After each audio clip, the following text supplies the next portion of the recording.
Monsieur le PCA de la Convention de la société civile, Mesdames et Messieurs de la Convention de la société civile des différentes régions, des différentes coordinations, merci pour votre présence en ce jour.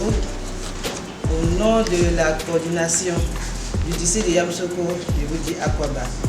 Et nous vous dire merci pour votre présence encore pour cet atelier. On espère que ça va nous arranger nous tous, surtout dans le cadre du plaidoyer pour l'éradication, bien pour améliorer nos aides protégées en Côte d'Ivoire. Le président a déjà tout dit, moi c'est juste pour vous dire Akwaba et bienvenue pour cet atelier. Merci.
Leadership, c'est un mot d'origine anglophone. Leader, c'est celui qui conduit, lead, conduire. On a ajouté le mot ship, donc ça veut dire c'est la façon de conduire. C'est ce que quelqu'un a défini tout à l'heure comme étant l'art de gouverner, l'art de conduire. Et dans les petites formations que nous avons eues, on a tendance à catégoriser le leadership en 3 grandes catégories. Ce sont les notions que vous connaissez. Il y a la démocratie. Un leader démocrate, c'est celui qui écoute. Un leader, si on doit mettre tout ensemble, c'est quelqu'un qui est communicateur et qui se soucie du bien-être d'un ensemble de personnes par rapport à un objectif bien précis.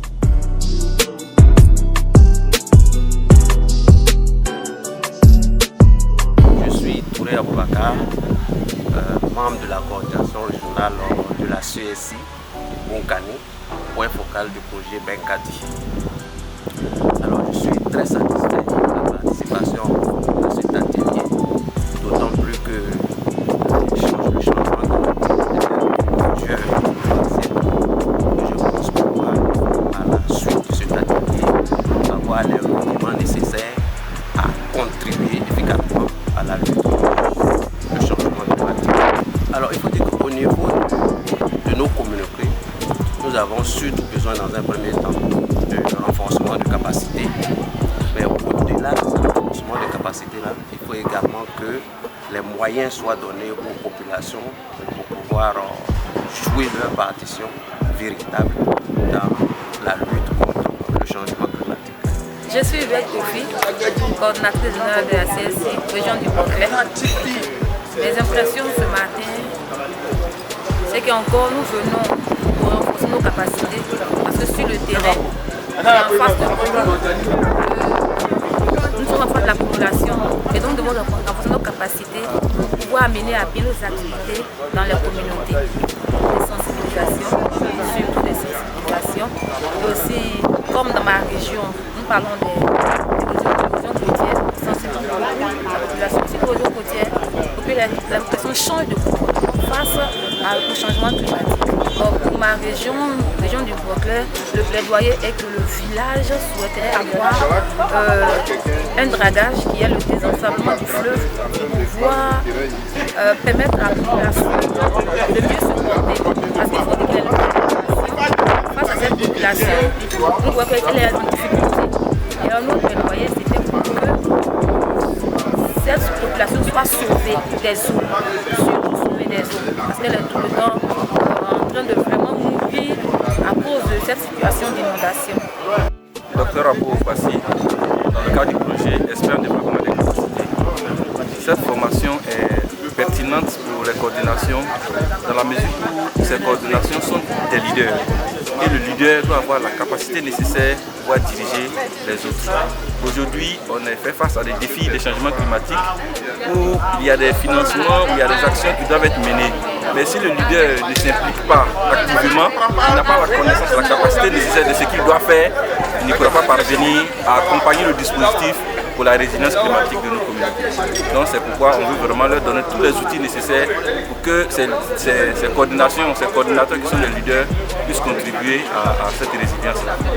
Mais par rapport à la prise de décision participative, aujourd'hui, le leader ne peut pas prendre tout seul des décisions. Il faut impliquer un ensemble d'acteurs, il faut impliquer un ensemble de groupes vulnérables, les femmes, les jeunes, les personnes en situation de handicap, dans la prise de décision pour que les décisions prises aider à mieux construire ce qu'il va mettre en place comme action.